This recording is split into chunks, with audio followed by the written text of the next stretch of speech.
Bueno, buenas tardes a todos.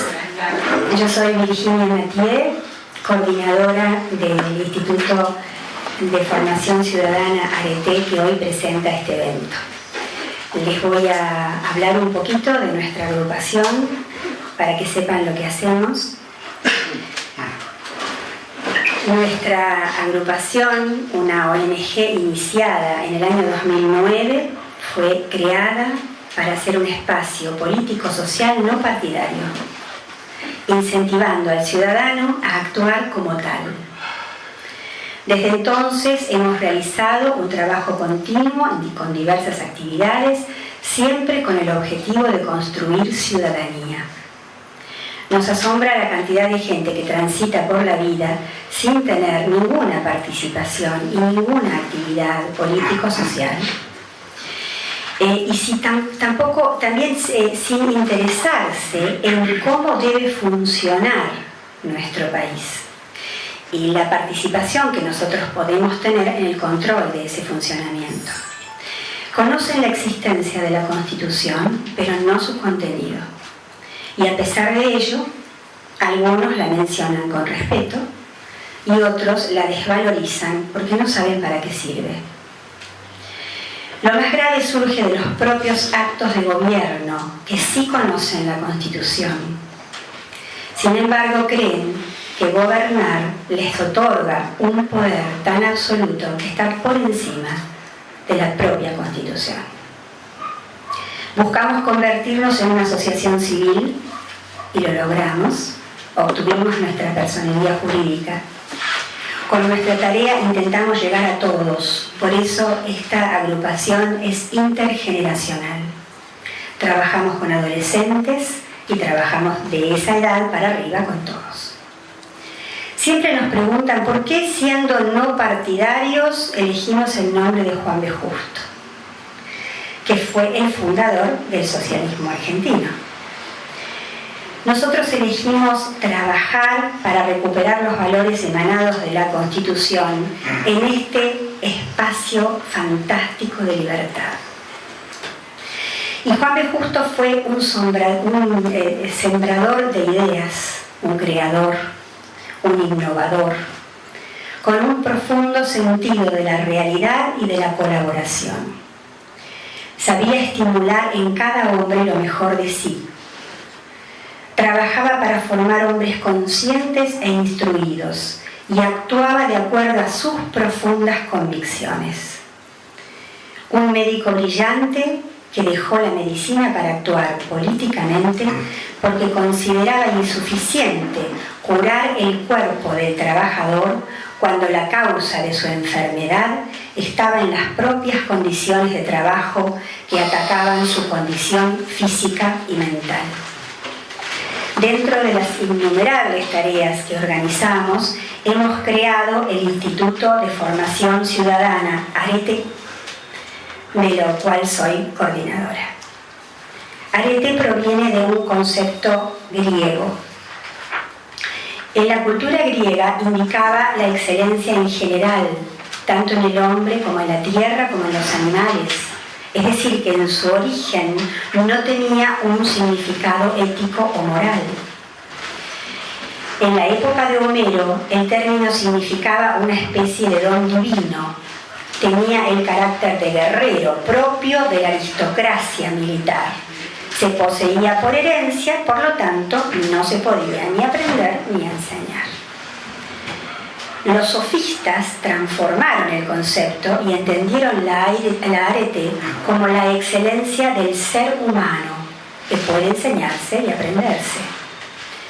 Sacaron a la ARETE de su vinculación con la aristocracia y la ubicaron como propiedad de la democracia. Platón y Sócrates iniciaron otra transformación colocando este concepto en un sentido moral, designando al hombre de calidad que se rige por sus propias normas de conducta basadas en los principios éticos.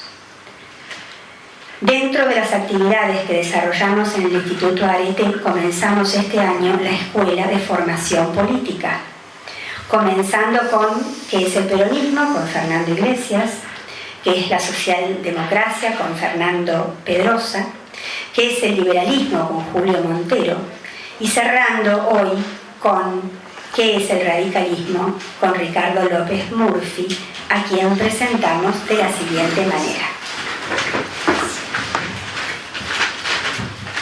Hola, buenas noches.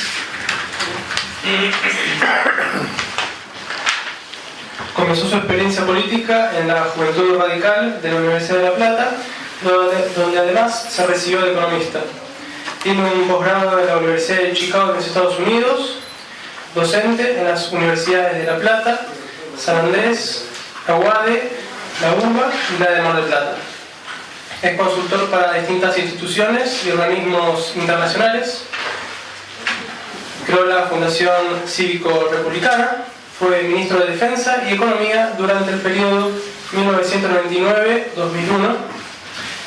Lideró el movimiento Recrear Argentina, fue candidato presidencial del movimiento federal Recrear en las elecciones de marzo de 2003. En 2008 renunció a Recrear, luego se presentó junto con el movimiento de opinión Corriente de Convergencia Federal, con el cual acompañó el acuerdo cívico-social en las elecciones de junio del 2009. Lanzó el partido Convergencia Federal en la provincia de Buenos Aires y en la ciudad de Buenos Aires. Actualmente preside la Fundación Cívico-Republicana, en donde se trabaja en la elaboración de políticas públicas para la República Argentina. Le damos la bienvenida a Ricardo López Murphy.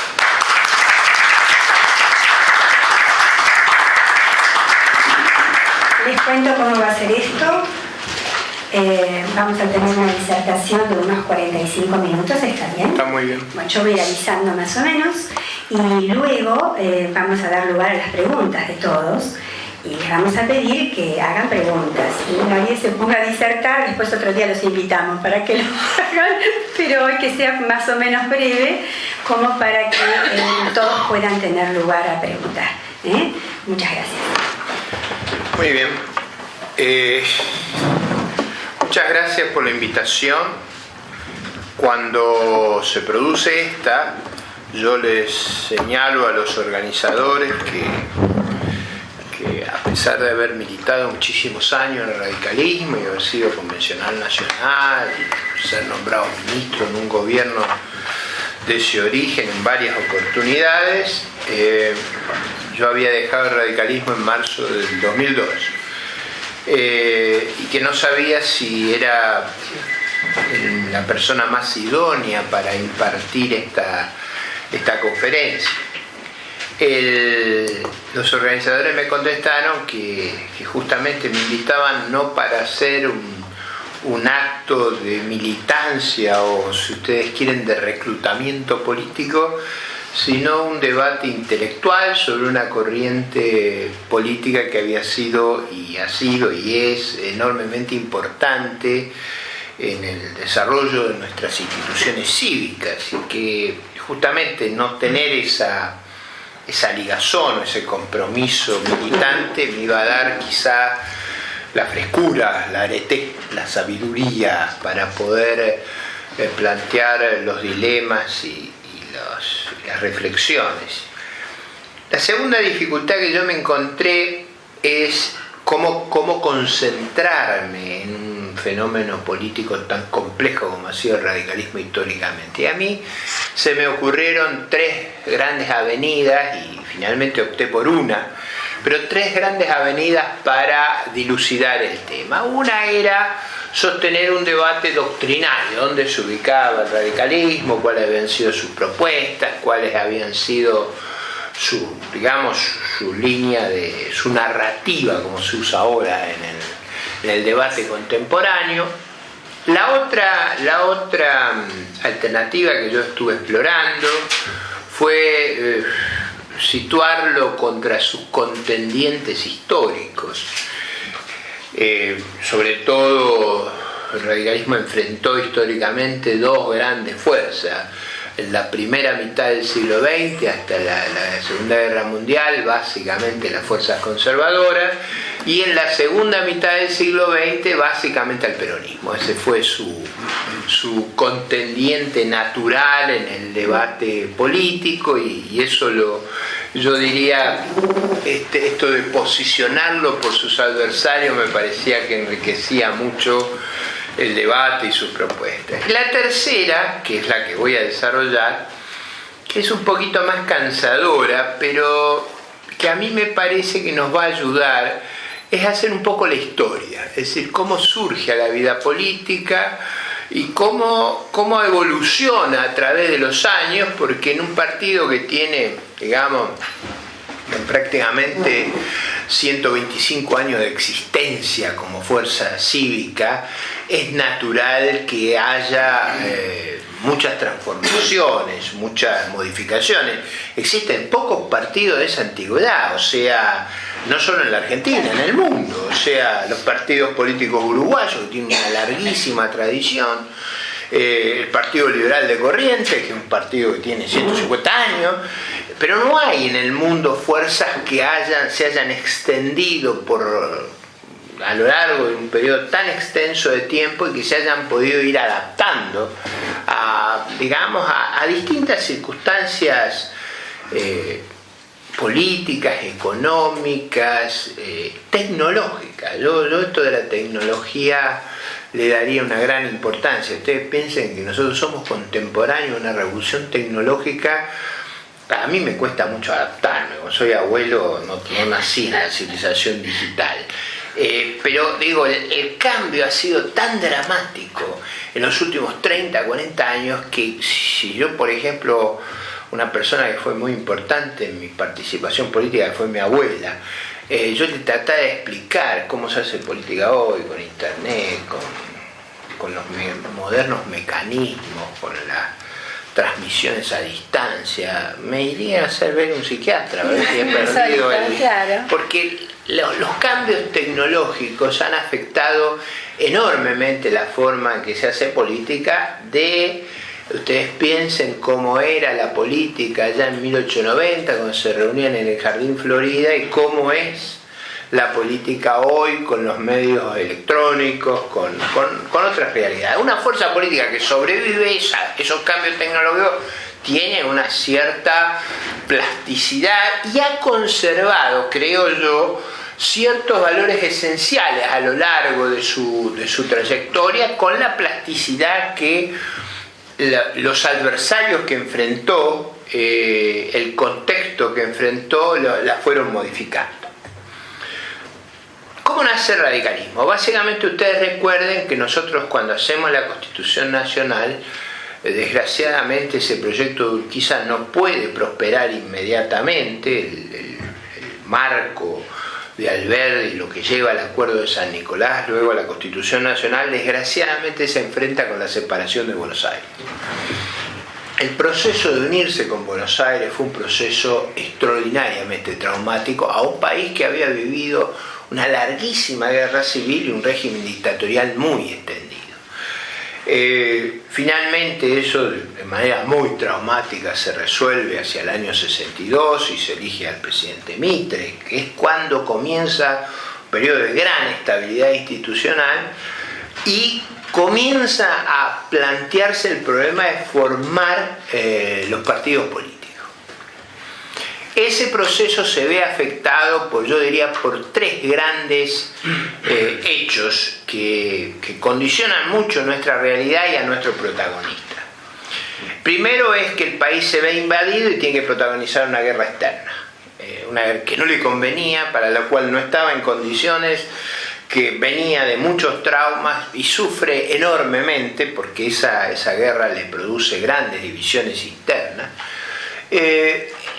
Sufrimos algunas catástrofes, digamos, de enfermedades, y sufrimos un proceso muy espectacular, pero muy traumático de integración al mercado mundial. O sea, para ponerlo en perspectiva, la Argentina era un país muy pobre, muy, como diría Alberdi, despoblado. O Ustedes se acuerdan que los dos grandes intelectuales del siglo XIX, Alberdi y Sarmiento, tenían dos grandes obsesiones. Alberdi la falta de población, la falta de reglas de juego, la falta de institucionalidad, y Sarmiento la falta de preparación, la falta de educación cívica. Esos dos temas eran muy centrales en el debate. Imagínense ese país sometido a estos shocks y al shock de que le cambien las condiciones económicas que se enfrenta al mundo. Y ahí tuvimos mucha suerte, porque fíjense, un país despoblado, con unas pampas muy feraces, pero que era imposible transportar la producción en carreta de bueyes y, por supuesto, en barcos a vela. Es decir, todo ese potencial no existía. De golpe aparecen 3 cambios tecnológicos que son extraordinariamente favorables al país, y eso hay que reconocerlo. Lo que hace inteligente es la conducción de esa época del país, es aprovecharlo. ¿Cuáles son esos 3 cambios? El primero, el perfeccionamiento del ferrocarril, que permite, para que ustedes se den una idea, el costo de transportar una tonelada por ferrocarril era un 3% de hacerlo por la carreta de bueyes. O sea, imagínense lo que es esa rebaja de costo, eso que hacía que nuestra geografía, que era imposible de ocupar, de golpe se volvía de una riqueza extraordinaria. Segundo, los barcos a vapor, que facilitan y acortan dramáticamente el acceso al mercado rico, que era el mercado europeo. Y por último, los barcos frigoríficos, que permitían que nuestra carne, nosotros antes hacíamos vaquería, la vaquería era cazar vacas para sacarle el cuero. Ahora, en vez de hacer eso, pasábamos a poder explotar en toda su intensidad una industria que desalojábamos, casi quebrábamos a cualquiera que quisiera competir con nosotros. Es un dicho común en asuntos económicos. Nosotros fuimos un país de un crecimiento asombroso, vertiginoso, el cual también hizo muy difícil crear las instituciones políticas para lidiar, no las instituciones cívicas, que eso Alberdi lo había pensado muy bien. El problema era, ustedes pueden crear una constitución, pueden armar las instituciones, como intentaron muchos países latinoamericanos, lo intentó el liderazgo unitario en el país en el 19, en el 26, y no logró consolidarlo. La clave es crear los vehículos políticos, y en eso los partidos políticos van a ser muy importantes. Pero la sociedad nuestra se vio sometida a un shock extraordinario, una plétora de riqueza y una migración de características nunca vistas en el mundo. Es decir, nosotros llegamos a tener en la ciudad de Buenos Aires 70% de extranjeros. Cuando vino mi abuelo acá, eran 2 veces los extranjeros lo que eran los nacionales. Y eso produjo, yo creo, un trauma muy grande. Toda esta descripción viene a cuento que luego de las presidencias de Ermita y Sarmiento, ya para la presidencia de Avellaneda hay grandes disputas políticas, hay una enorme disputa política, una guerra civil cuando se hace la federalización de Buenos Aires. O sea, hacer de la ciudad de Buenos Aires la capital de la Argentina costó una guerra civil. Acá hubo 3.000 muertos combatiendo las fuerzas de la provincia de Buenos Aires contra las fuerzas federales. En ese clima traumático viene la década del 80, donde los dirigentes que luego formarían el radicalismo eran muy cercanos a lo que a un famoso ministro de esa época, Adolfo Alsina, que presidía el Partido Autonomista, con un gran énfasis en el tema de la autonomía y del federalismo frente al esfuerzo concentrador, es decir, de concentrar el poder en el gobierno federal. En ese contexto, la década del 80 es una década de gran transformación en el país, pero también de grandes episodios de crisis y de escándalos. Cuando digo escándalos, voy a citar a Domingo Faustino Sarmiento. Domingo Faustino Sarmiento escribía, ustedes saben que la pluma de Sarmiento era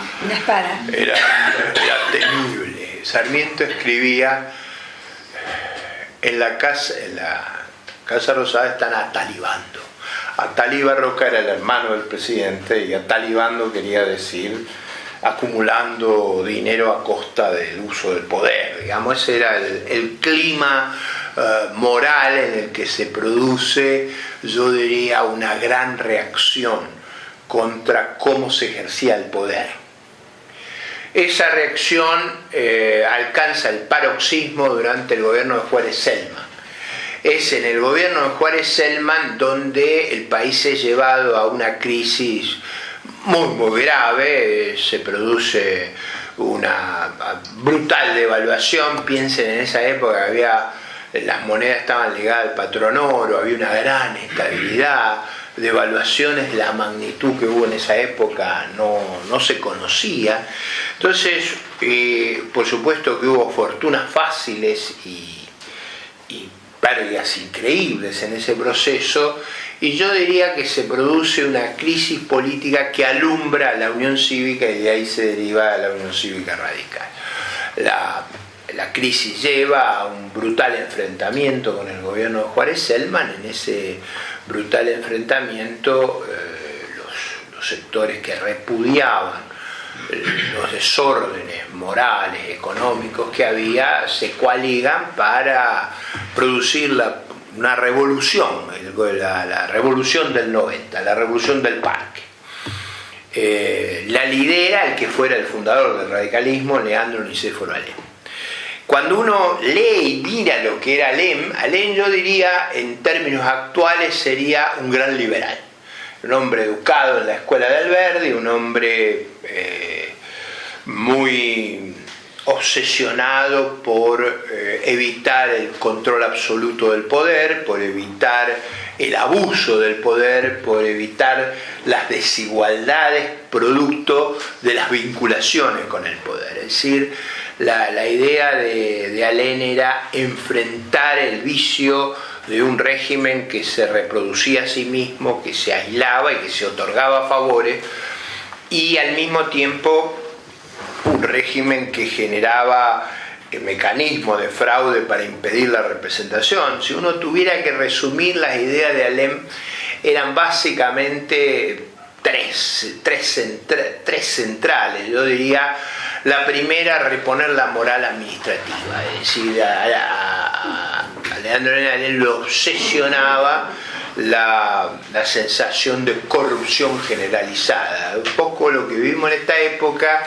se vivía en ese momento. Había un enorme reclamo de honradez, de no abusarse del poder, de no tener fortunas fáciles, de no generar ese clima de deslegitimación que producen las instituciones cuando quienes ejercen el poder se abusan de ellas y lo usan para enriquecer a sus amigos. El segundo reclamo de Alem era generar en el sistema político el control que permitía el sufragio. Por eso una gran reclamo era por elecciones limpias. Ese fue, yo diría, un reclamo central, porque prácticamente el mecanismo de reproducción del régimen era que uno cuando iba a votar ya había votado. O sea, el mecanismo era, votaban por otro, o había que votar en voz alta. Imagínense votar en voz alta cuando el que ordena el voto es el patrón de uno. Era un mecanismo imposible. Entonces, moral administrativa, legitimidad, limpieza del sufragio, y yo diría respeto de las instituciones. Una obsesión de Alem era que ese régimen centralizado, es un pronóstico que hay que darle mucha relevancia, iba a generar una macrocefalía, es decir, vamos a tener una cabeza gigantesca y un cuerpo raquítico, que efectivamente fue una de las tragedias de nuestro país. Sigue siendo la misma tragedia el Gran Buenos Aires, esa inmensa ciudad rodeada de un país raquítico, y parte de eso surgía de ese mecanismo de control del poder. Como ustedes recordarán, la revolución fue derrotada militarmente, pero el gobierno cayó. Y la caída del gobierno obligó yo diría, produjo profundos cambios en el ordenamiento financiero, en el ordenamiento político. Fue una época muy traumática donde Alem siguió organizando rebeliones contra el gobierno, escindiendo lo que era el frente que lo había acompañado en la Revolución del 90. O sea, la Unión Cívica se divide en dos expresiones, una que va con Mitre y Bernardo de Irigoyen y la otra que va con Alem, Lisandro de la Torre, Mercedes Torcuato de Alvear. Remarco el caso de Lisandro de la Torre porque gran parte, lo de Lisandro de la Torre, que fuera el fundador del Partido Demócrata Progresista, él expresaba muchas de estas ideas liberales de una manera más contundente, porque la frustración de Alem, como ustedes saben, lo lleva al suicidio. Y el suicidio hace que prevalezca en el radicalismo una figura muy distinta de Alem, una figura de un extraño carisma, una figura muy emblemática del radicalismo, pero que no era un orador público, al revés de Alem, que era un extraordinario y elocuente orador. Su carisma era su extraordinaria elocuencia en público y lo difícil que era enfrentarlo en un debate público por su verba. El suicidio da lugar a que las fuerzas se agrupen alrededor de Hipólito Yrigoyen, que tenía características totalmente distintas. Hipólito Yrigoyen había sido un comisario en sus años más jóvenes, había sido nombrado en la Revolución del 90 el jefe de policía de la capital. Era un hacendado, era un hombre de no expresarse en público, pero un hombre de una extraordinaria vocación cívica, de un esfuerzo dedicado casi como un monje a la construcción de una fuerza política y de una enorme capacidad organizativa. Un hombre que, al revés de Alem, era de recursos económicos importantes. O sea, Yrigoyen tenía dos virtudes que son muy preciadas en política: una gran habilidad para hacer dinero, o sea, una gran aptitud para eso, en la vida privada, no siempre estuvo fuera de gobierno, y un gran atractivo personal para el sexo femenino, que sería un problema muy serio a lo largo de su carrera, porque los ataques se concentraban en esa característica personal, un hombre muy atractivo físicamente, muy seductor. No hablaba, pero algo tenía, porque ese era el... Digo, porque sus adversarios lo atacarían muchísimo a lo largo de su carrera política. Por doble razón. Por la doble razón de su extraordinario acierto en los negocios. Y en realidad parte de él había invertido en tierras, lo agarra esa época de gran auge, y las tierras se valorizaron extraordinariamente, y él tenía una cierta habilidad para eso, y eso le permite, haciendo una vida austera, lo que se dedicaba era a financiar la política, había sido una máquina de financiar la política. Yrigoyen, a lo largo de todo ese tiempo, era una persona autodidacta prácticamente, había adoptado posiciones que muy vinculadas a estos puntos de Alem, pero yo diría la obsesión por el sufragio libre, la obsesión por la moral amitativa, la sensación de que el que ejercía el poder estaba insanablemente corrupto. Ese era digo, porque había cierto lenguaje en Yrigoyen que con el tiempo fue cambiando, pero poco el radicalismo se veía como una fuerza reparadora, o sea, y con un problema que con el tiempo tendría algunas derivaciones, que fue su identificación prácticamente con la patria en el lenguaje de Yrigoyen. Digo, no en el lenguaje de Alvear. Alvear es otro de los líderes que acompaña a Leandro de Alem, una figura muy destacada y que tendría un rol extraordinario en la vida del radicalismo. Yrigoyen organiza varias rebeliones, todas derrotadas, pero todas de una gran envergadura cívica que afectan al régimen porque le daban una sensación de gran inestabilidad. Es esa inestabilidad del régimen la que lleva a propiciar reformas que le crearían a Hipólito Yrigoyen la oportunidad. O sea, Hipólito Yrigoyen es derrotado en las sublevaciones, pero va creando en la opinión pública un clima de necesidad de hacer reformas cívicas que modernizaran el país. Esto, leyéndolo en un buen romance, que el sufragio fuera libre, que no se trampeara con eso.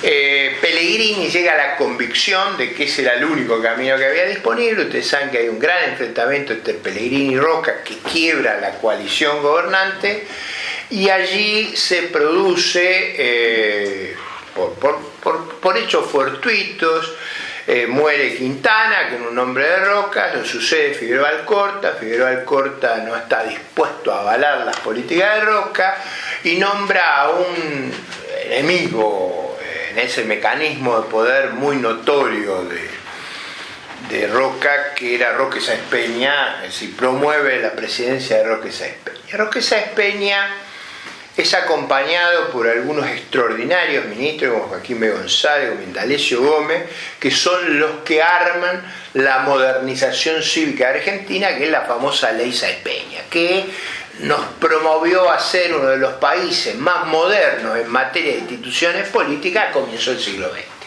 Ustedes recuerden cómo era el mecanismo: voto secreto para evitar la obligación de comentar el voto, obligatorio para que no se pudiera ir a votar solamente los amigos, y hecho con el padrón militar. O sea, el padrón militar era la base del voto. El voto pasa a ser controlado no por las policías bravas de ese entonces. Ustedes recuerden cómo era el sistema. Se reunían, manejaban el voto, y para asegurar que no fueran a votar los contrarios estaba la policía brava de cada lugar, que era parte del aparato del poder. Ese mecanismo es desarmado. Roque Sáenz Peña negocia, conversa con Yrigoyen, se hace una legislación que permite ir a elecciones. Y acá voy a contar algo que forma parte de las primeras elecciones son en Santa Fe. Obviamente el radicalismo, que era y es muy importante. Piensen ustedes que había emigrado a la Argentina una enormidad de gente que no tenía canales de representación, porque el poder estaba en manos de los patricios, los que habían construido el país, los que habían ocupado el desierto, los que habían creado las circunstancias, pero que tenían cerrados los canales de participación. Entonces, toda esa masa migrante que se había nacionalizado, que se había identificado con el país, veía en el radicalismo una fuerza de ascenso social, de escalamiento de posiciones, pero también una fuerza de representación social. En esas circunstancias llega el año 1916 y iba a haber elecciones libres por primera vez en la historia de la Constitución. Cuando se reúne la convención radical, ustedes se imaginan lo que iba a pasar en esa convención. Todos los oradores disputaban quién hacía un elogio más exagerado de quien los había liderado a lo largo de 25 años en las peores de las persecuciones, de las proscripciones, de la abstención electoral. Digamos, piénsenlo hoy, que un líder político llamara a sus fuerzas a abstenerse, a no participar para no convalidar. Es un llamado de gran sacrificio. Cuando se da la posibilidad de participar y las reglas iban a ser abiertas, toda esta gente dijo, esta es la nuestra. Además, muchos de ellos inmigrantes, era como un fenómeno de reemplazo y de ascenso social. Cuando se le va a pedir se reúne la convención, cuento esto porque ahí viene la moda y las características de los radicales. Ustedes saben que los radicales lo que más les gusta es hablar, y más que hablar, escucharse unos a otros. Es decir, ese torneo de oratoria forma parte de una costumbre, es un folclore, pero es una cosa es difícil un radical que hable mal. O sea, en general, todos fueron grandes oradores. Yo, por lo menos, todos los que yo conocí eran extraordinarios oradores. algunos de factura increíble. Es decir, yo conocía a muchos de ellos, eran Anselmo Marín, Ricardo Lavalle, Arturo Ilía, Ricardo Balbín, Arturo Frondizi, Raúl Alfonsín, Juan Carlos Pugliese, eran todos oradores extraordinarios, parte entrenados en esa, yo diría, práctica liturgia de la Convención Nacional, del discurso, de cómo presentar el caso. Ese era su... Ese día lo nominan a Hipólito Yrigoyen y lo van a ver. Hipólito Yrigoyen dice, no, yo no estoy acá para ser presidente. Yo estuve para reparar esta causa. Si yo fuera presidente, yo desvalorizaría mi esfuerzo. Viendo esto en términos de la... voy a contar una anécdota que me pasó. Mi familia formó parte de toda esta tradición, así que conozco las anécdotas de haberlas vivido. Entonces, la comisión que le va a ofrecer la presidencia de la República, usted imagínense renunciar a ser candidato de una fuerza que iba a ganar abrumadoramente la elección. Con ese prestigio que este hombre tenía, dice, no voy a ser candidato. Entonces vuelve a la convención, los 12 o 15 que lo habían ido a ver, de todas las provincias. Dice, don Hipólito no quiere ser candidato. No quiere ser candidato, porque él cumplió su misión, no está para ser esto. Pues puso un llanto en la convención. Pues entonces vuelve ya una misión más grande, como de 50 delegados, y en el medio de un llanto, hablando de todos, con esa oratoria cargada de figuras sentimentales, diciéndole los muertos que había herido, los presos, los que habían perdido su fortuna, su carrera, sirviendo al radicalismo, y él ahora, que llegaba la hora de hacer las cosas por las que habían luchado 25 años, él se negaba. Él contesta viendo llorar. Esto del llanto es una cosa importante que yo la he visto en varias convenciones. O sea, en ese clima de opinión, Yrigoyen pronuncia una frase que se hizo famosa, que es: dispongan de mí. Automáticamente ahí salieron los 50 para la convención, una fiesta extraordinaria. Yo cuento esto porque una vez en Alvear es un pueblo del centro de la provincia de Buenos Aires, yo era muy jovencito y comentaba con viejos dirigentes radicales que tenían parientes de esa época, pero en ese pueblo ya iban a los asados los conservadores también. Claro, mi padre nació así. Pero digo, en esa reunión había un viejo dirigente conservador, amigo de todo esto, que los escuchaba este cuento y decía: ¿y vos sos tan imbécil que todavía creés que él no quería? Dice, vos todavía, porque toda esta gente decía, fíjense el extraordinario sacrificio que hace Hipólito aceptar. Dice, vos todavía creés que fue como un sacrificio ser presidente de la República. Digo esto porque es muy importante ese clima. Bueno, todos creían que había hecho un sacrificio para ellos. Claro, digo, claro, ese clima creaba una mentalidad y una lealtad y una cohesión enormemente grande. Ahora, la verdad, digo esto porque es importante recordarlo, a Hipólito Yrigoyen le tocan dos problemas muy grandes. El primer problema muy grande es que el país vive una crisis terrible producto de la Primera Guerra Mundial. ¿Por qué una crisis terrible? El país estaba muy integrado al mundo y la Primera Guerra Mundial lo desvincula del mundo. Entonces, nosotros vivíamos de exportar nuestras producciones e de importar los insumos que necesitábamos. De golpe eso no se podía hacer y se produjo una crisis de nivel de vida espantoso. Y la segunda cuestión es que todas esas reflexiones morales, esa apelación, ese enojo con las malas prácticas, no había un programa alternativo. Entonces te preguntan, ¿cuál es su programa? Le preguntan a Hipólito Yrigoyen y él contesta una frase que se hiciera famosa y que es, yo diría, el punto clave de la tradición radical. Él contesta, mi programa es la Constitución Nacional. Digo esto porque muchos años después, Raúl Alfonsín fascinó al país leyendo el preámbulo de la Constitución Nacional. Piensen ese vínculo histórico. ¿Por qué es tan importante entender eso? Porque con esa misma emotividad que lo planteaba Raúl Alfonsín, Hipólito Yrigoyen contesta ante las agresiones en mi programa de la Constitución Nacional, que básicamente era evitar todos estos enjuagues, estos manejos espurios del poder.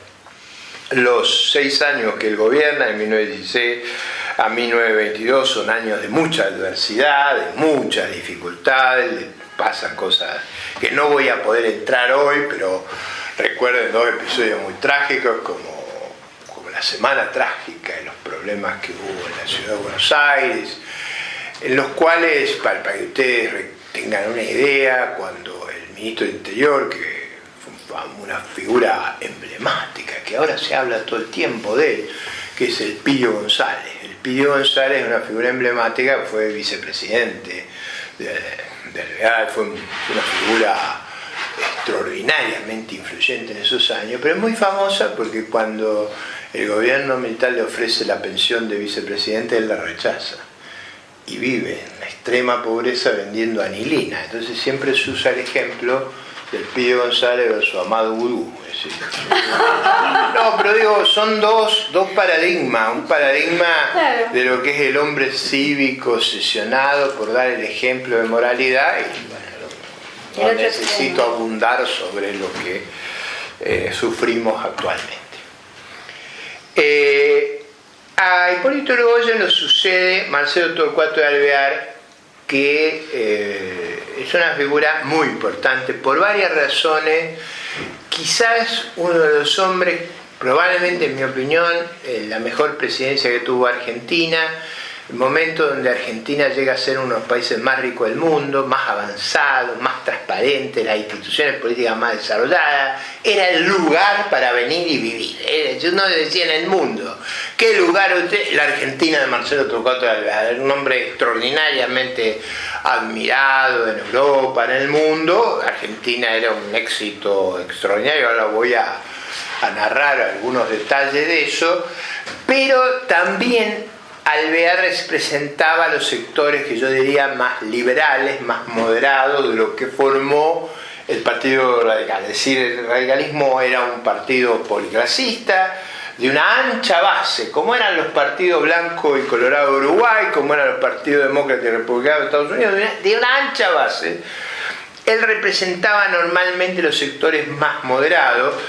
Con Alvear ocurría algo que lo admiraban los propios, pero más lo admiraban los adversarios. Eso es una cosa muy extraordinaria. En su gabinete varios fueron presidentes, entonces alguna vez se dijo de él que no era que él era tanto, sino que tenía un gabinete formidable. La pregunta es, ¿tiene gabinete formidable quien es capaz de convocar a los más brillantes del país, no se siente abrumado por estar rodeado de gente brillante? Y era un gabinete extraordinariamente brillante. Alvear, cuando se produce la crisis de la Primera Guerra Mundial, el país declara la inconvertibilidad de las monedas, un tema muy importante. Mantiene una gran disciplina del 14 al 27, pero los 2 ministros de Alvear hacen una proeza. Los ministros eran Rafael Herrera Vegas y Víctor Molina. Víctor Molina logra volver a la convertibilidad en el año 1927. Ustedes piensen lo que hubiera sido, nosotros salimos de la convertibilidad, a nadie se le ocurrió volver. O sea, la idea era, no lo podemos sostener en la guerra, en las circunstancias que estamos, pero nuestro objetivo no es embromar a nadie, sino volver a la normalidad cuando podamos. Y trabajó a lo largo de eso. Es famosa la frase, en esa época no había Fondo Monetario Internacional, no había Banco Mundial, no había ninguna de las instituciones que facilitara la normalización del país, pero es famoso que cuando Víctor Molina va a abrir la convertibilidad, va a volver, piensen ustedes que estaba prohibido convertir peso en oro y se iba a poder volver a hacer. Entonces pregunta, busca a los bancos importantes de la época, pero hay un pedido a la banca Morgan cuál era el respaldo que el país tenía, si necesitaba apoyo en esta operación, y la banca Morgan contesta con una sola palabra en inglés, unlimited, que quiere decir ilimitado. Eso era el prestigio que gozaba el país en esas circunstancias. Con Alvear se expresa y llega al poder una base más, yo diría, más moderada que la que había acompañado a Irigoyen. En el proceso Vigo Irigoyen hay una corriente muy fuerte. En el radicalismo se conocieron como los personalistas y los antipersonalistas. Los personalistas eran los partidarios de Irigoyen y antipersonalistas eran los que no querían que volviera el viejo caudillo, con algunas de esas prácticas que estaban muy asociadas a estas características carismáticas. Eso genera un gran conflicto con el gobierno de Alvear. El gobierno de Alvear no le permite a su ministro del Interior hacer lo que necesitaban para ganarle a Irigoyen, que era intervenir la provincia de Buenos Aires. El núcleo duro del irigoyenismo en la provincia de Buenos Aires, Alvear no permite que la intervengan, el comicio es limpio y gana Irigoyen por una mayoría abrumadora. El problema es que, siendo presidente, él ya era un hombre muy grande de edad, estalla la crisis del 29 en el mundo, se produce una gran crisis mundial, él se ve obligado a suspender la convertibilidad y la situación de Argentina se deteriora enormemente por una crisis externa que, a ver cómo la podría poner en términos de hoy. En términos de hoy es como si el precio de la soja cayera de 550 a 100. No fue la crisis, la catástrofe. En ese contexto la situación del país se volvió sumamente difícil. Hubo mucha gente que se quejaba y se expresaba y conflictuaba severamente con el gobierno, y había en los grupos dirigentes que habían sido desplazados una gran fracción de la sociedad que estaba obsesionada por sacar a la chusma esta del poder, y había, yo diría, un rechazo muy grande a las prácticas que se usaban. Había una situación económica muy difícil y yo diría había grupos, sobre todo cercanos en las Fuerzas Armadas, cercanos a los sectores religiosos, que tenían una identificación con líneas políticas que estaban naciendo en Europa, como el fascismo, el corporativismo, y que tenían un rechazo a la democracia liberal, es decir, a la democracia de representación, al juego de los partidos políticos, y que creían que ese sistema no funcionaba, no generaba excelencia y que había que reemplazarlo por otro sistema. Esto es importante porque los grupos que producen el pronunciamiento militar contra Irigoyen eran extremadamente minoritarios. O sea, yo creo que él estaba muy preocupado por la situación que vivía, muy grande de edad, no quiso volver a derramar sangre con la experiencia que él había tenido a lo largo de su vida, y estando en fuerza, él no combate contra los insurrectos, presenta la renuncia y se termina a cargo del país un general que tenía un discurso y una posición, un grupo social muy ajeno a lo que era la tradición argentina, a los valores de la sociedad argentina, muy cercano a estas ideas corporativas, que es José Félix Uriburu. Esta gente hace como se me está yendo el tiempo y no voy a llegar, hace una muy mala lectura de lo que había ocurrido y del proceso, y el golpe se produce el 6 de septiembre de 1930, y el gobierno se atreve a llamar elecciones. Esto es una fecha también muy importante para la historia del radicalismo. Se atreve a llamar elecciones abiertas en la provincia de Buenos Aires el 5 de abril de 1931, con toda la dirección radical, Hipólito Yrigoyen y Martín García, todos presos, digamos. En esa elección, el radicalismo, con la fórmula Pueyrredón, que había sido el ministro de Relaciones Exteriores de Irigoyen y Guido, esa fórmula derrota abrumadoramente a la fórmula del oficialismo con todos sus dirigentes presos. Y eso es lo que hace inviable la continuidad del régimen, y el régimen recurre a una figura muy opuesta, yo diría, que había sido ministro de Alvear, muy opuesta a Irigoyen, pero de características, yo diría, más conservadoras, liberales, que de las características fascistoides de Uriburu. Se va a una elección en la cual ocurre un episodio extraordinario, que es cuando Irigoyen es desplazado, preso en Martín García, le preguntan a los radicales qué hacemos después de Pueyrredón Guido, y él pronuncia una frase que tendría una importancia enorme en los próximos años, que es rodéenlo a Marcelo. Rodéenlo a Marcelo de Alvear, que había sido muy crítico del presidente Irigoyen. La cuestión es que el radicalismo presenta la fórmula de Alvear y no se encuentra nada mejor que vetarlo a Alvear. Digamos, se lo veta y no se lo deja participar en las elecciones, y debido a eso gana la fórmula Justo Roca, que gobierna 6 años el país, yo creo que con un esfuerzo importante y enorme de reconstrucción en una circunstancia muy adversa, pero con este vicio de legitimidad que era tan traumático y tan difícil. Esa es la época del fraude, donde el fraude es abierto, donde la famosa frase que el fraude es patriótico, es para evitar que lleguen esto. Con los años, un gran dirigente conservador muy simpático, era mi padre, Emilio Ardoy, decía: ¿a qué extremo hemos llegado los conservadores que le hacíamos fraude a Alvear? Digo, entre su mea culpa, decía, a lo que hemos llegado. Le hacíamos fraude para impedir un gobierno de Alvear. Alvear va no lo dejan ir a elecciones del 32, va a elecciones del 38, le hacen fraude y gana un radical antipersonalista como Roberto Ortiz, formando la fórmula de la concordancia, Ortiz Castillo. Ortiz es consciente del problema, inicia una presidencia de gran apertura para volver a la normalidad institucional. Ortiz hace el esfuerzo de volver a la legitimidad.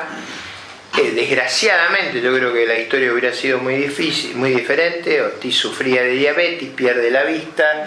La pérdida de la vista lo obliga a pedir licencia en ese esfuerzo enorme que estaba de normalización cívica. Todo el mundo esperaba que Alvear fuera el próximo presidente porque era inevitable.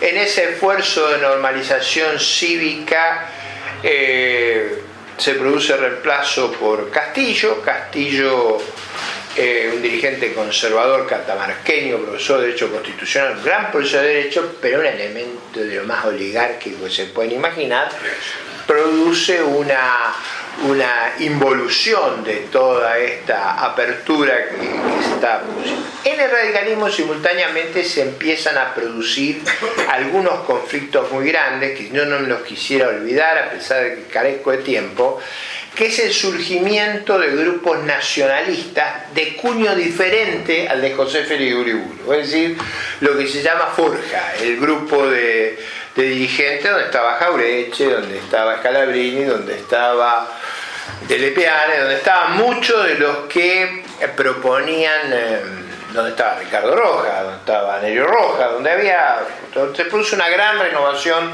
generacional. Ese grupo tenía una crítica al conservadorismo que no era por el fraude, sino por un programa más, yo diría, más estatista y nacionalista, muy parecido a lo que vendría con el New Deal en Estados Unidos, lo que estaban elaborando en otros lugares, digamos, una dirigencia política que no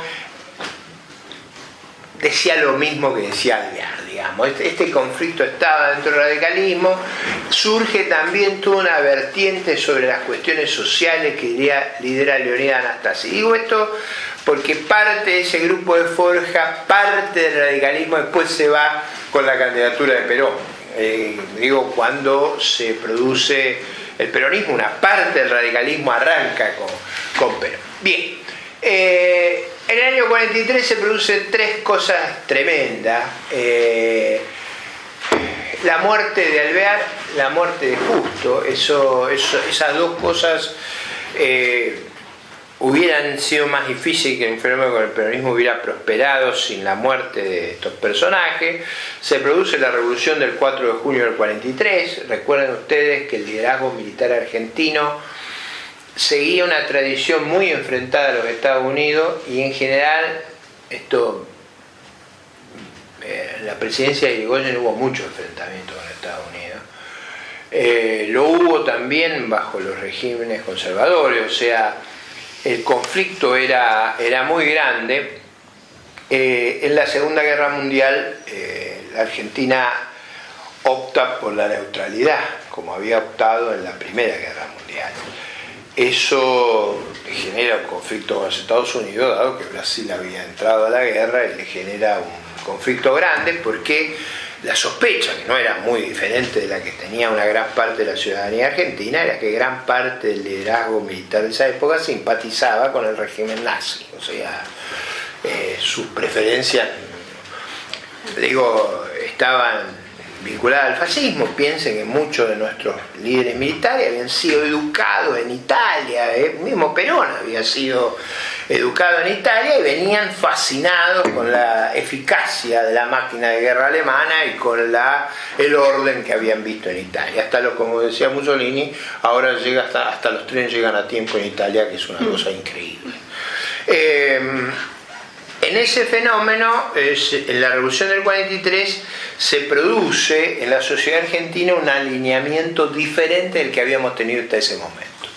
El régimen se vuelve muy conflictivo con la coalición aliada que estaba ganando la Segunda Guerra Mundial, se vuelve muy enfrentado, y acá se celebraba en la ciudad de Buenos Aires las victorias aliadas como si fueran victorias propias. Como una forma de repudiar el régimen que gobernaba. A su vez, el régimen que gobernaba intentaba reproducir las instituciones de la Italia fascista, con los sindicatos dirigidos desde el poder, con esa labor social que había hecho Mussolini y que hacía Perón en la Argentina, y se va generando una mezcla muy compleja de conflictos por cuestiones internacionales y una mezcla también conflictiva por discusiones nacionalistas. En ese contexto, yo diría que el radicalismo lidera la coalición, con los términos de aquella época se llamaba antifascista, y Perón lidera la coalición nacionalista, digamos, que para sus gente propia era la coalición que se enfrentaba a los aliados. Básicamente la bandera que usaba era Braden o Perón, y Braden era el embajador americano que hacía una tarea muy dura frente al gobierno, porque en la caracterización de esa época se lo veía aliado al régimen, al eje, digamos, esa era la caracterización.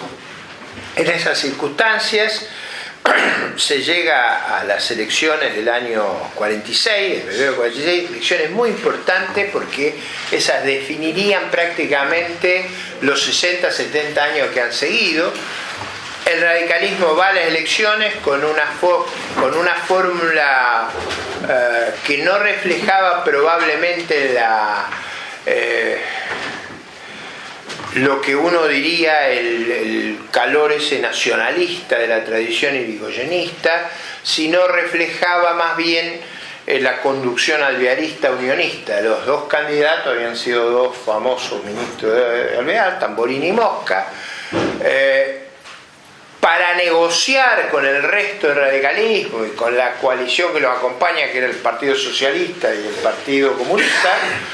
En ese momento, para que lo pongan en perspectiva histórica, no se acepta a los conservadores en la Unión Democrática. Esto es una cosa muy importante, ustedes van a ver por qué.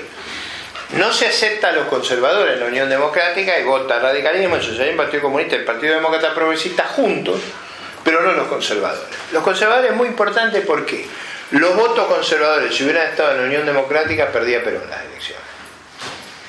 Parte de los votos conservadores fueron con Perón. Uno de sus dirigentes más famosos era Héctor Cámpora, digamos, para tener la perspectiva. Ese mecanismo lo quiero enfatizar porque ese debate casi condiciona el futuro. Fíjense lo que pasa. No solo los conservadores no integran la Unión Democrática. Hace muy poco tiempo Allende Iriarte sacó una carta en La Nación haciendo esta cuenta de que si no hubieran sido cerrados a los conservadores, no se perdían esas elecciones. Eso condiciona el futuro porque el radicalismo es derrotado en esa elección al frente de la Unión Democrática, pero se convierte en la fuerza antinómica al régimen. La fórmula que muchos radicales soñaban en esa elección era la del ex gobernador de Córdoba, Amadeo Sabatini Güemes. Esa habría sido la fórmula más, digamos, más irigoyenista. El problema es que el control del partido lo tenía el sector unionista y no fue posible. Esto también es importante para entender lo que pasa inmediatamente. El peronismo hace un ejercicio del poder ilimitado y produce un fenómeno que no se había producido hasta ese entonces, que es identificar la presidencia y la ideología del presidente con el Estado y con el gobierno. Y prácticamente el Estado se pone al servicio de la ideología oficial. Son famosos los discursos de la época, cuando decía hay que aclararle a todo el mundo, decía un famoso Borlenghi, un famoso ministro de Perón, que la Policía Federal es peronista. Digamos, este era o sea, imagínense la lógica, ya que estamos en una organización de Juan B. Justo. Una de las cosas más importantes que legó el socialismo a la Argentina es la idea de un gobierno laico, es decir, que el gobierno no se puede identificar ni con una religión ni con una ideología. Ese era el mensaje. Acá el gobierno se había identificado con el peronismo y, digamos, cuando yo era chico, todas las plazas se llamaban Nueva Perón y las provincias se llamaban Presidente Perón. Todo era, bueno, como ahora empezamos con los kinders, con una cosa más. Pero a un extremo, los libros de lectura era Perón me ama, Evita me ama, era una cosa abrumadora. Frente a eso, el radicalismo adopta, esto es muy importante para lo que ocurre después, adopta la figura central de ser el defensor de las instituciones, de la Constitución, del debido proceso, de la libertad de prensa. Simultáneamente, prevalece dentro del radicalismo el grupo que haría la Carta de Avellaneda, la Carta Orgánica de Avellaneda, que es donde el radicalismo pasa de ser un partido liberal, abierto, digamos,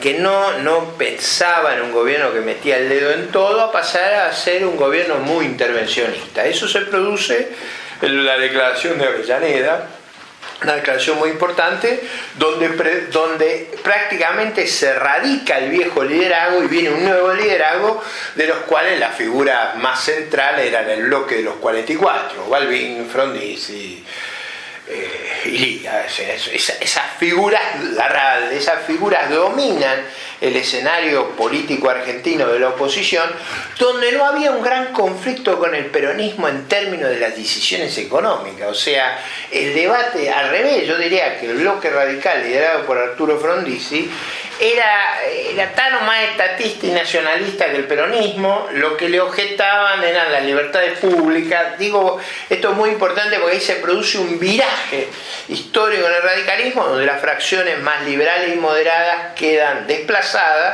y no eliminadas, pero reducidas. Bueno, la historia posterior es más conocida por todos ustedes y no la voy a repetir acá, pero si yo tuviera que hacer un resumen, el radicalismo enfrenta al peronismo sistemáticamente, se produce la Revolución Libertadora, luego la Revolución Libertadora se llama elecciones y hay básicamente la división del radicalismo en dos grandes fuerzas.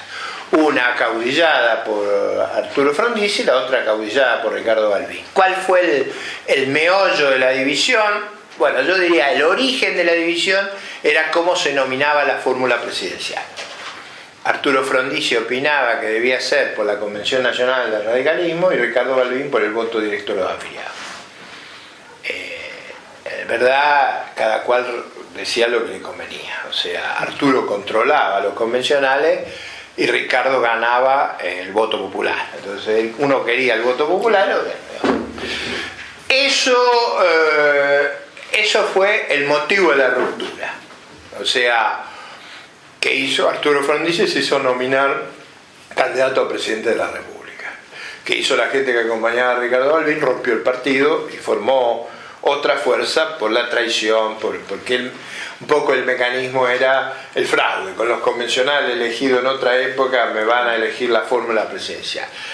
En el tiempo esa división tuvo otras características. En general la gente que acompañaba a Ricardo Balbín era mucho más antiperonista que la gente que acompañaba a Arturo Frondizi. Arturo Frondizi negoció con Perón abiertamente el apoyo para la elección del 58, y Arturo Frondizi produce un nuevo viraje conceptual con la incorporación de Rogelio Frigerio y del desarrollismo, y genera un shock en la sociedad argentina entre el 58 y el 62. Para que ustedes tengan una idea, los ministros de Economía de Frondizi fueron Emilio Donato del Carril, Álvaro Sogaray, Roberto Adelman, Jorge Hueve. Eran ministros, digamos, de profunda prosapia liberal, que fue muy chocante con lo que había sido el discurso de campaña. O sea, Frondizi había hecho del discurso de campaña el programa Política y Petróleo, y cuando llega al poder hace Petróleo y Política, y explica por qué pega un viraje de 180 grados. Probablemente yo hoy creo que era inevitable el viraje, pero eso fue sumamente traumático, porque el radicalismo más principista, el que acompañó a Ricardo Balbín, terminó convencido de que eso había sido una traición a lo bien, que no solo se había traicionado con la Convención Nacional, y comienza un conflicto que dominaría los años 50, 60 y yo diría 70 entre estas dos fracciones. Estas dos fracciones se ven muy enfrentadas. En general la fracción que acompaña a Arturo Frondizi sería aliada del peronismo en sucesivas elecciones, sobre todo en el 73. La otra fracción permanece con la tradición liderada por Ricardo Balbín. Ahí se perfila un radicalismo que yo diría tiene, no quiero tomar más tiempo, pero que básicamente tiene la siguiente ideología. Es una ideología bastante estatista, muy diferente de la que había tenido en el pasado, una ideología muy nacionalista, un fuerte compromiso con las instituciones. Ese era el modelo, que era un modelo muy parecido al de Europa. Yo puedo contar una anécdota para ser un poco más simpático. He hablado tanto que quiero hacerlo simpático. Siendo yo convencional nacional de radicalismo, en un discurso en Mendoza, a mí Baglini, que era el presidente de la convención, me daba la palabra a las 4 de la mañana, porque cuando yo hablaba se armaba una greca. Yo pertenecía a una de las minorías, digamos, a la vieja minoría liberal alvearista. Entonces cada vez que yo hablaba era un lío espectacular.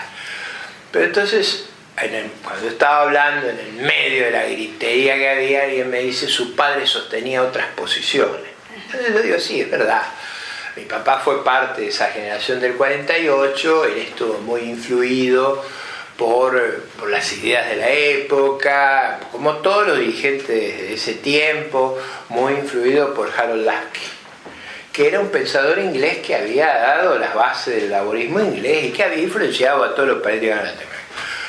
Lo más gracioso que ocurre ahí, dice: pero si Harold Lasky nunca escribió ni una página. Porque creían que yo me refería a César Harold Lasky. Yo me refería a un pensador inglés. Bueno, cuando lo expliqué, se les caían las lágrimas hasta lo que me dejaron de insultarme. Esa fue la única vez que hablé tranquilo, porque fue una carcajada tan grande la explicación histórica. Pero bueno, digo para que ustedes vean cómo era la tradición. Yo diría que ese proceso es muy característico del 73-76. Los líderes del radicalismo eran muy fáciles de ver ahí, de Ricardo Balbín, Raúl Alfonsín, Antonio Troco y Juan Carlos Pugliese. Uno ya conoce, fueron contemporáneos nuestros. Se produce la ruptura. No quiero explicar las posiciones de Balbín en esa época, no quiero entrar. Yo formé parte de la Juventud Radical. Yo empiezo a militar el radicalismo allá por el año 69. Soy uno de los fundadores de Franja Morada, fui una de las figuras más destacadas de ese momento de la Juventud Radical, de esa época. Siempre se me adjudica de esa época.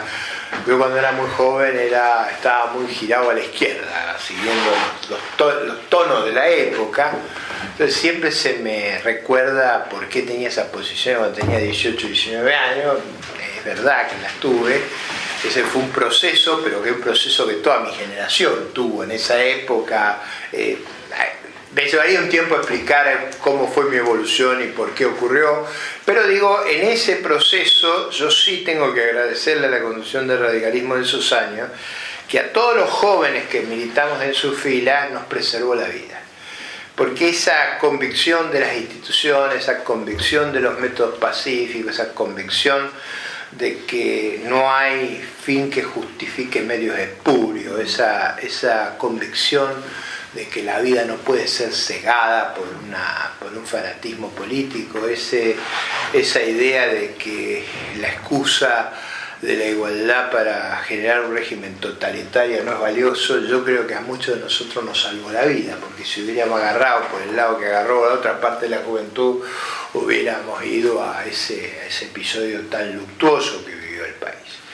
El año 1982, después de la Guerra de Malvinas, se produce un liderazgo radical, conjugaba lo que la sociedad buscaba, y no voy a ir a los últimos 30 años, pero ¿cuál fue básicamente el planteo de Raúl Alfonsín? Fue un planteo que tuvo básicamente tres cuestiones. Tenemos que volver a las instituciones, fuera de las instituciones pueden ocurrir terribles catástrofes como la que vivió el país. El país tiene que poder resolver esta herencia trágica de la muerte, de la represión ilegal, de la guerra sucia, y el país tiene que reconstruirse en su dignidad y tiene que reconstruir la expectativa de ser un lugar digno donde vivir. Ese planteo fue, como ustedes recordarán, extraordinariamente sugerente y generó en la sociedad argentina un apoyo de una magnitud y una movilización como yo no recuerdo haber presenciado, y creo que no voy a presenciar más, porque fue una movilización de una envergadura extraordinaria. Yo recuerdo los episodios de los actos. Yo no sé si ustedes, para cerrar ya la exposición, en septiembre se produce el acto de Ferro, y Palacio, que era el dirigente sindical de los colectiveros, decretan un paro para que la gente no pueda ir a Ferro. Y la gente iba caminando por la calle, a la cancha de Ferro. El acto de Ferro fue impresionante y usted lo veía venir bajando Alfonsín desde Salta, Tucumán. Los actos eran increíbles, hasta que llega el acto de la 9 de julio, que fue un acto, yo creo, irrepetible, es decir, porque fue una movilización espontánea, fue una cosa de una envergadura extraordinaria. Me parece que eso, el preámbulo volvía al origen, y con esto concluyo, volvía a que el radicalismo ha sido en los valores más importantes el partido de las instituciones, y yo creo que ese es su valor central, esa ha sido su contribución central, y yo creo que ese ha sido el eje que ha estructurado su mensaje a la sociedad, y probablemente tenga también una fuerza parecida a esa, una importancia tremenda el año que viene, porque los argentinos van a estar hartos de 3 males que han sido terribles. El primero, la corrupción, o sea, va a buscar la decencia, la conducta, como diría Len, la moral administrativa. En segundo lugar, va a querer volver a los límites de la Constitución, va a querer dejar de estar sometido al cesarismo, al desplante, al gobierno desorbitado. Y tercero, va a querer volver a reganar la dignidad de sí mismo. Y eso es un tema muy importante, porque los argentinos hoy se sienten agobiados, se sienten humillados, se sienten que no hay límite en las cosas que pasan. O sea, que Vudú nos presida hoy es casi una venganza permanente. Y yo creo que eso va a generar un hartazgo tan grande que creo que un reclamo similar a que dio lugar al 16, al que dio lugar al 83 va a volver a ocurrir. Y eso me parece que es inteligente que ustedes planteen este debate, porque seguramente las propuestas que habrá que llevar a la elección del 2015 no pueden ser las de hace 125 años, van a tener que ser distintas, pero espero haberlos ayudado a comprender de dónde surgió, cómo fue y qué caracterizó la ideología de un partido que a lo largo de tantos años fuera tan decisivo en nuestra historia. Muchas gracias.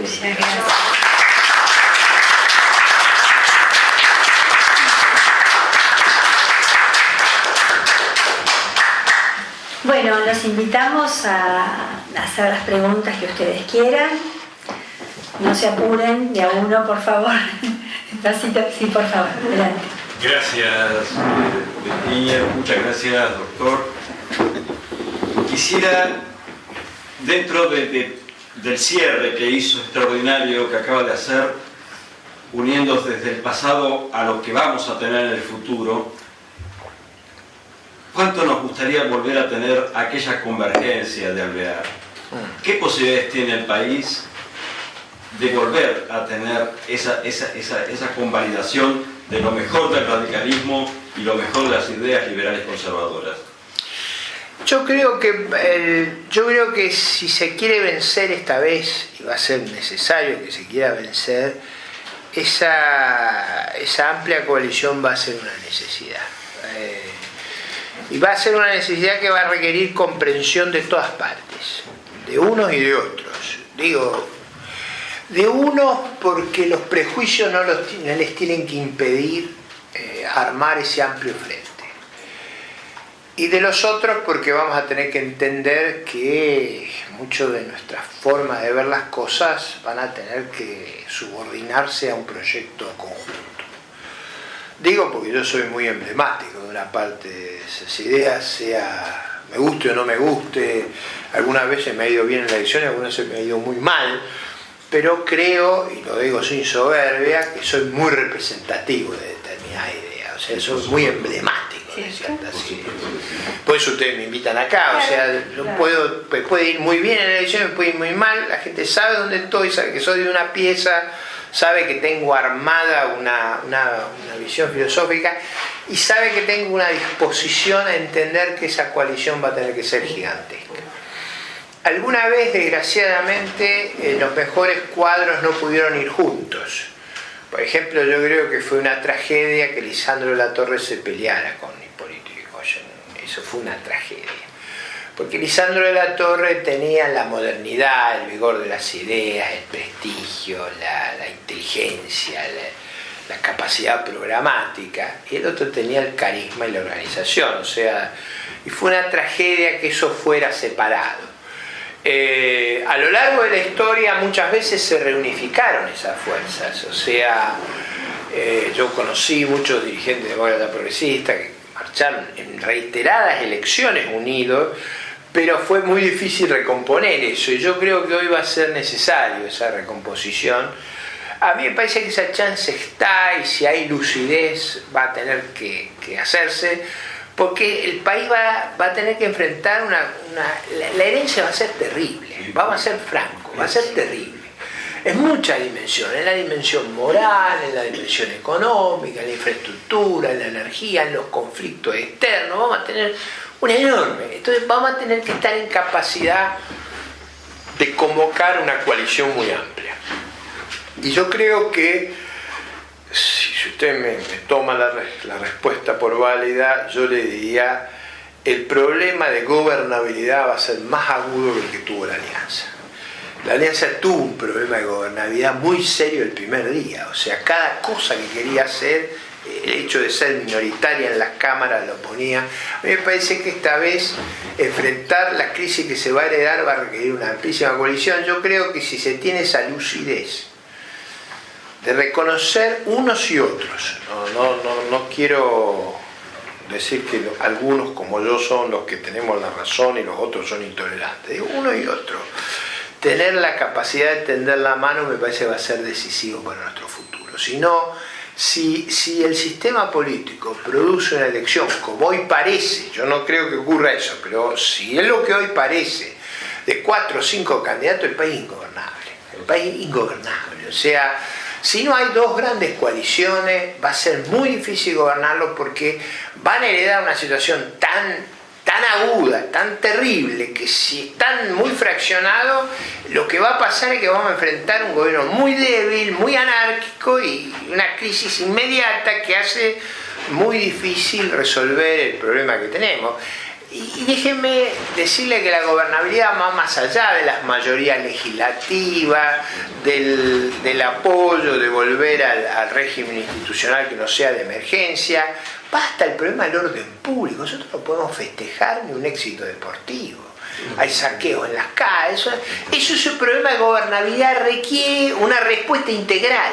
Ahora, para poder darla, usted necesita un apoyo masivo y macizo para que esto quizá el vicio de haber sido ministro de Defensa. No, pero es importante porque usted puede desarrollar, doctor, y aproveche esta tribuna, para cuáles serían las 5 medidas más importantes si usted fuera presidente en este momento.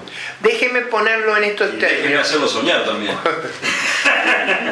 El tiempo pasó, pero bueno. El problema central va a ser tener un apoyo masivo y macizo para no ser desafiable. ¿Cuál es la lógica del gasto en defensa? Es no usarlo. Claro. Si usted gasta poco, lo va a tener que usar.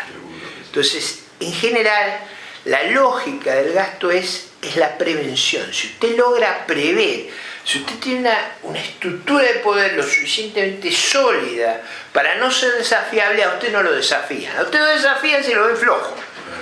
Entonces, eso es muy importante que esté claro desde el comienzo, y eso va a hacer que el tránsito sea lo más sano posible. Yo diría que un programa razonable para la Argentina es volver de manera integral a las instituciones, comprender el problema de la gobernabilidad, ser realista en las cuestiones externas. O sea, nosotros tenemos que mejorar las relaciones con el mundo, nosotros no podemos ser paria del mundo, y me parece que vamos a tener que hacer un saneamiento integral del país, reconociendo, como reconoció Arturo Frondizi, que había problemas que no se podían seguir ocultando. En su época fue el de la energía, hoy el de la energía es dramático. Nosotros vamos a un problema catastrófico en ese área. Entonces, antes... Ustedes recuerdan cuando hace unos años yo empecé a advertir los problemas energéticos en el 2004, y el argumento era que no se había apagado la luz. Es que el día que se apaga la luz ya no hay nada que hacer.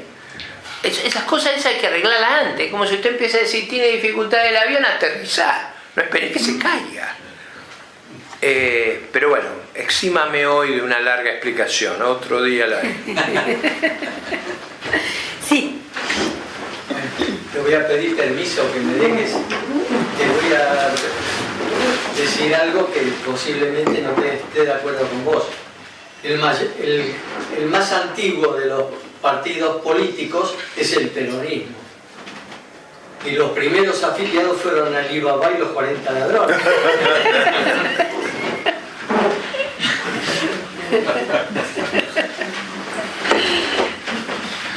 ¿Quién más? Sí, Daniel. es una pregunta que tiene que ver con, digamos, con la realidad por ahí que vivió el radicalismo. Creo que usted ya no estaba, porque no estabas, pero por ahí estaría bueno como una reflexión acerca, no para ensañar o crear polémica, sino con el espíritu de iluminar un poco. Creo que mucha gente, incluso que era radical, que ya no lo es o se alejó del partido, se sintió un poco como, entre comillas, traicionada cuando la Unión Cívica Radical llegó en el 2007 como candidato a Lavagna, que era un exministro del kirchnerismo. No sé si hay algo para decir. Sí, yo creo que eso fue producto de una crisis muy severa, y creo que fue un error dramático, cometido bajo el clima de opinión. Yo nunca compartí, yo creí que el kirchnerismo fue una tragedia del mismo comienzo.